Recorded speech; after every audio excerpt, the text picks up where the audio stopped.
আসসালামু আলাইকুম।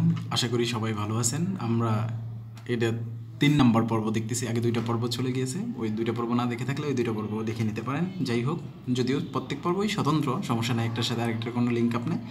Thomas Gray graveyard point, এই বিষয়টা আমরা গত লেকচার, গত ভিডিওতেও দেখছি। গ্রেভিয়ার্ড গ্রে সহজ, এটা তার পার্থক্য নেই। এটা জাস্ট ২বার চলে আসছে, আগের ভিডিওটাতেও আছে, আরও কিছু ক্লু দিয়ে দিয়েছিলাম। এখন এখানে দেখেন পরেরটা, যেটা লিংলি মুরি। লিংলি মুরি ওনাকে হচ্ছে ফাদার অফ ইংলিশ গ্রামার বলা হয়। আর আমরা সচরাচর সাধারণত কাউরে বলি কাজ নাই তো মুড়ি খা, এরকম বলি, বা দেখা গেছে কাজ নেই তো খইবাজ, এরকম কিছু বলা হয়ে থাকে। যাই হোক, মুড়ি খই একই জিনিস, কাছাকাছি জিনিস।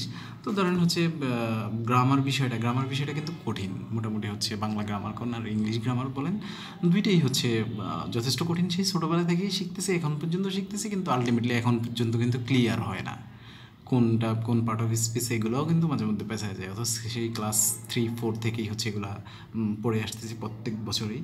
তো যাই হোক, গ্রামার একটা কঠিন বিষয়টাকে যদি আপনি হচ্ছে ইংলিশ গ্রামারটা, স্পেশালি ইংলিশ গ্রামারটাই যদি হচ্ছে আপনি মুড়ি খাইতে খাইতে যদি পড়েন, তাহলে কিন্তু আপনার এই বিষয়টা কিন্তু মনে থাকবে না। তো সুতরাং এখান থেকে মনে রাখতে পারেন লিংলি মুড়ি, উনি হচ্ছে ওই প্রথম ফাদার অফ ইংলিশ গ্রামার। মানে আপনি মুড়ি খাইতে খাইতে গ্রামার পড়লে গ্রামারটা আপনার মনে থাকবে না, সুতরাং মুড়ি খাওয়াটা অ্যাভয়েড করতে হবে গ্রামার পড়ার সময়। এখন দেখবো হচ্ছে স্যার ওয়াল্টার স্কট, ওনাকে বলা হয় হচ্ছে ফাদার অফ কোন both regional and historical novel, দুইটাই রিজিওনাল এবং হিস্ট্রিক্যাল। এখন একটা বিষয় দেখেন, আমরা এখানে স্কট শব্দটাকে থেকে হচ্ছে স্কটল্যান্ড, এই বিষয়টা মনে করতে পারি। স্কটল্যান্ড কি? একটা রিজিয়ন, একটা জায়গা। তো তার মানে যেহেতু হচ্ছে স্কটটা হচ্ছে রিজিওনাল, সহজ হিসাব। আর প্রত্যেকটা রিজিয়নের সাথেই হচ্ছে হিস্ট্রি শব্দটা জড়িত।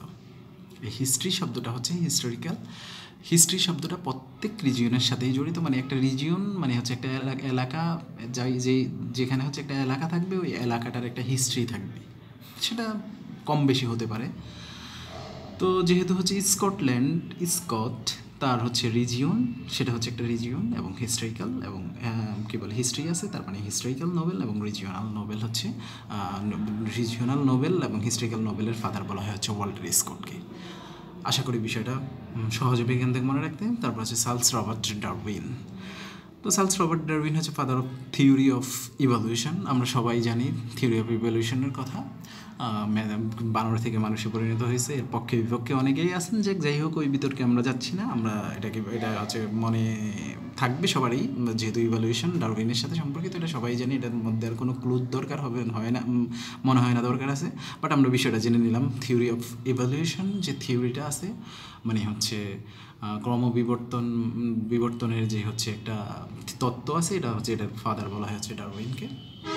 এখন আমরা দেখবো আলফ্রেড টেনিসন সম্পর্কিত একটা ভিডিও আছে আমার কাছে বিয়েতে, বাট এখানে কিছু বিষয় আছে আলফ্রেড টেনিসন সম্পর্কিত, এই বিষয়গুলো আমরা দেখবো।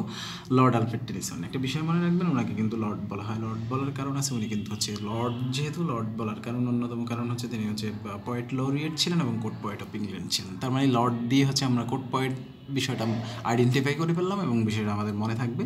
এখন আমরা আরেকটা বিষয় দেখবো, সেটা হচ্ছে আলফ্রেড টেনিসন শব্দটা থেকে আপনারা টেনিস খেলাটা মনে করতে পারেন। মানে আলফ্রেড টেনিসন অনেক বেশি টেনিস খেলতো। কারণ টেনিস খেললে কী হতো, টেনিস যেহেতু ভালো খেললে কী হবে, তিনি হচ্ছে অন্য দেশের কাছে হচ্ছে তার নিজেকে হচ্ছে নিজের দেশকে রিপ্রেজেন্ট করবে। তার মানে রিপ্রেজেন্ট যেহেতু করবেন, তার মানে তিনি রিপ্রেজেন্টেটিভ পোয়েট, সহজ হিসাব। টেনিস খেলার মাধ্যমে তিনি তার নিজের দেশকে রিপ্রেজেন্ট করতেছে, বিষয়টা জানেন।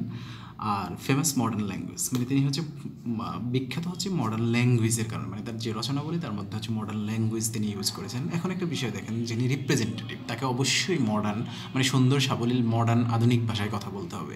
যদি আঞ্চলিক ভাষায় কথা বলে, তাহলে কিন্তু তিনি হচ্ছে রিপ্রেজেন্টেটিভ হইতে পারবেন না, এটা কিন্তু তার একটা উইকনেস। তো সুতরাং হচ্ছে টেনিসনের মধ্যে হচ্ছে এরকম কোনো কিছু ছিলেন না, তিনি খেলায়ও ভালো ছিলেন, টেনিস খেলায়ও ভালো ছিলেন এবং হচ্ছে মডার্ন ল্যাঙ্গুয়েজেও ভালো ছিলেন, যেটা দিয়ে হচ্ছে তিনি রিপ্রেজেন্ট করতে পারতেন তার দেশকে সুন্দরভাবে। এখন এই রিপ্রেজেন্ট করার কারণেই আপনি মনে করতে পারেন তাকে হচ্ছে ডক্টর অফ ল দিছে হচ্ছে অক্সফোর্ড ইউনিভার্সিটি। এটা আসলে মনে রাখার খাতিরে বলতেছে, আলটিমেটলি বিষয়টা কিন্তু এরকম না। ডক্টর অফ ল তিনি অন্যভাবে পেয়েছিলেন, সেই বিষয়টা না বলে আমি হচ্ছে এইভাবে বলতেছি, শুধুমাত্র মনে রাখার জন্য, আমাদের মনে রাখতে হবে পরীক্ষার জন্য। এবং হচ্ছে lyric poet of Victorian age, তিনি ভিক্টোরিয়ান এজে হচ্ছে রচনা করেছিলেন। এবং হচ্ছে ধরেন আপনার যে রিপ্রেজেন্ট করতেন তিনি লিরিকভাবে মানে তিনি যখন বক্তব্য দিতেন তখন হচ্ছে লিরিকভাবে হচ্ছে বক্তব্য দিতেন। যাই হোক, এই লিরিক বিষয়টা হচ্ছে মনে থাকবে। আর কোট পয়েট সেই লর্ডের সাথে মনে রেখে হচ্ছে আমরা মনে রাখছি, এবং ফেমাস ইপিক। তো মনে করতে পারেন যে হচ্ছে তিনি যেহেতু হচ্ছে মডার্ন ল্যাঙ্গুয়েজে খুব সুন্দরভাবে মডার্ন ল্যাঙ্গুয়েজের জন্য ফেমাস এবং হচ্ছে রিপ্রেজেন্ট করতেন। তো এইরকম মডার্ন ল্যাঙ্গুয়েজে রিপ্রেজেন্ট করতে করতে করতে করতে একটা সময় হচ্ছে তার কোয়ালিটি অনেক বেড়ে গেল, এবং তিনি ইপিক লেখার মতো তার যোগ্যতা হয়ে গেল, এবং যোগ্যতা হয়ে যাওয়ার কারণে তিনি ইপিক লিখে ফেললেন। এই জন্য হচ্ছে famous epic poet in English literature, মানে হচ্ছে ইপিক পয়েটের ফাদার না, ফেমাস হয়েছিলেন ইপিক পয়েট রচনা করার জন্য। আশা করি বিষয়গুলোর লিঙ্ক আপটা হচ্ছে মনে রাখলে মনে থাকবে। এডগার অ্যালান পো পরেরটা। এডগার অ্যালান পো আমরা অলরেডি হচ্ছে একটা ভিডিও আছে এডগার অ্যালান পো সম্পর্কিত, তার সাহিত্যকর্ম সম্পর্কিত। ভিডিওটা না দেখে থাকলে দেখতে পারেন ইচ্ছা, আমার কোনো। যাই হোক, এখন এডগার অ্যালান পো, এখানে পো শব্দটা এখানে আবারও বলতেছি, ওখানে তো বলছি। পো শব্দটা হচ্ছে চট্টগ্রাম এবং চিটাগাংয়ের ভাষায় কিন্তু হচ্ছে ছেলেকে হচ্ছে পো বলা হয়। পো মানে অমুকের পো, তমকের পো, করিমের পো, রহিমের পো। একটা গালিও আছে, যাই হোক ওটার না উচ্চারণ করি। তো এই পো শব্দটা কিন্তু মানে যার এজ কম সেই হচ্ছে কি পো, ছেলেদের মধ্যে মানে পোলা ছেলে। তো সেই হচ্ছে এজের দিক থেকে শর্ট এজ মানে হচ্ছে কম এজ, তার মানে হচ্ছে এজের শর্টের সাথে হচ্ছে পো শব্দটার একটা মিল আছে। এটা বাচ্চা টাইপের পোলাপানরে হচ্ছে পো বলা হয়, ছেলেদেরকে পো বলা হয়। তো হচ্ছে যে হচ্ছে কারণ তারা বাপের নামে পরিচিত হয়, করিমের পো, বাপের নামে করিম। আর যখন বড় হয়ে যায় তখন সে নিজের নামে পরিচিত হয়। যাই হোক, এই পো থেকেই হচ্ছে শর্ট স্টোরি মানে ছোট গল্প, ছোট পো। যাই হোক, এটা মনে রাখতে পারেন। তো ফাদার অফ ইংলিশ বা কে বলে শর্ট স্টোরির আবার দুইটা ক্যাটাগরি। একটা হচ্ছে ডিটেকটিভ, আমরা জানি ডিটেকটিভ মানে গোয়েন্দা, মাইস্ট্রিক মানে হচ্ছে আপনার হচ্ছে রহস্যময় টাইপের কিছু। তো এই দুইটা বিষয়ের হচ্ছে মডার্ন ডিটেকটিভ স্টোরি এবং ফাদার অফ ইংলিশ মাইস্ট্রিক প্লে, এই দুইটা বিষয়ের হচ্ছে তিনি তার মধ্যে হচ্ছে ভালোভাবে পরিলক্ষিত হয়েছে। এই বিষয়টা মনে রাখতে পারেন। এখন আমরা দেখবো যে হচ্ছে গ্লাডস্টোনকে দেখবো, grand old man of England. এখন একটা বিষয় এখানে দেখেন, স্টোন শব্দটা আছে গ্লাডস্টোনের ওনার নামের পিছনে হচ্ছে স্টোন শব্দটা আছে। আমরা জানি যে পাথরের একটা যুগ আছে, পাথরের যুগ, স্টোন এজ। তো এখানে দেখেন grand old man of Britain, যেহেতু তিনি ওল্ড মানে প্রাচীন, ওল্ড পুরাতন। তো স্টোনটা হচ্ছে পুরাতন, স্টোন এজ। তো এখান থেকে হচ্ছে মনে রাখতে পারেন। আর ভারতীয় রাজনীতিবিদ দাদাভাই নওরোজিকে grand old man of India বলা হয়। এখন এখানে দেখেন, এখানে এই স্টোনের সাথে মিলে আমরা হচ্ছে ওল্ড ম্যানটা হচ্ছে মনে রাখলাম, এবং ওল্ড ম্যান কেমন গ্র্যান্ড মানে অনেক অতিমাত্রায়, যাই হোক গ্র্যান্ড বৃহৎ আকারের। তো ভারতীয় তাকে হচ্ছে দাদাভাই বলা হয়। দাদাভাই বলতে কী বোঝায়? দাদাভাই বলতে বোঝায় হচ্ছে সিনিয়র কেউ, যাকেই আপনি দাদাভাই বলবেন সেই আপনার সিনিয়র। আপনার বাপ যদি দাদাভাই বলে তাহলে আপনার বাপের সিনিয়র, আপনার বাপের 3 পুরুষ আগের কেউ যদি দাদাভাই বলে তাহলে ওনার সিনিয়র। তার মানে হচ্ছে তিনি কি দাদাভাই, তার মানে হচ্ছে ওল্ড ম্যান। সিনিয়র যা তাই তো ওল্ডার বা এল্ডার। যাই হোক, তো আশা করি হচ্ছে দাদাভাই নওরোজি, এটাও হচ্ছে মনে থাকবে যে হচ্ছে উনি হচ্ছে ইন্ডিয়া, যেহেতু দাদাভাই তার মানে ইন্ডিয়ার সাথে রিলেটেড। আর এটা যেহেতু স্টোন ওল্ড ম্যান ব্রিটেনের সাথে রিলেটেড। ওকে, এখন দেখবো কার্ল মার্কসের বিষয়টা অধিকাংশেরই জানা, এটা না বললেও মনে হয় চলতেছে, তারপরে একটু বলি। সেটা হচ্ছে কার্ল মার্কস হচ্ছে father of socialism and modern scientific communism.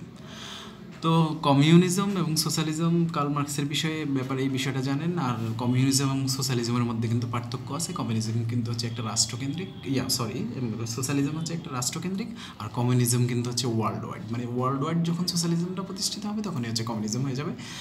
আপাত দৃষ্টিকোণ থেকে আমার মনে হচ্ছে এইটুকুই। তো এটা হচ্ছে কার্ল মার্কস রচনা করেছিলেন, এবং এই কার্ল মার্কসের গ্রন্থগুলোই হচ্ছে V.I. লেনিন অনুবাদ করেছিলেন, যাকে হচ্ছে আমরা most translated author in the world হিসেবে আখ্যায়িত করেছিলাম। তো যাই হোক, এইটুকু আশা করি মনে থাকবে, এটার কোনো ক্লুগুলো লাগবে না, এটা আপনারা সবাই জানেন। এখন এখানে দেখবো হচ্ছে আমরা উইলিয়াম নিউবরি। তিনি হচ্ছেন ফাদার অফ হিস্ট্রিক্যাল ক্রিটিসিজম। একটা বিষয় দেখেন, এখানে আমরা নাম থেকেই মনে থাকবে, এখানে মনে রাখবো। এখানে দেখেন একটা ওয়ার্ড আছে নিউবরি। নিউ মানে হচ্ছে নতুন।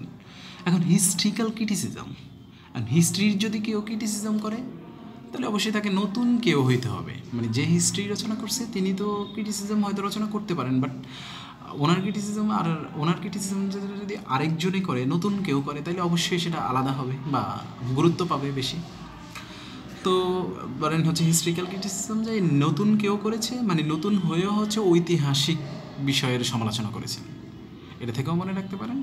তো ঐতিহাসিক বিষয়ের সমালোচনা করছিলেন নতুন হয়েও।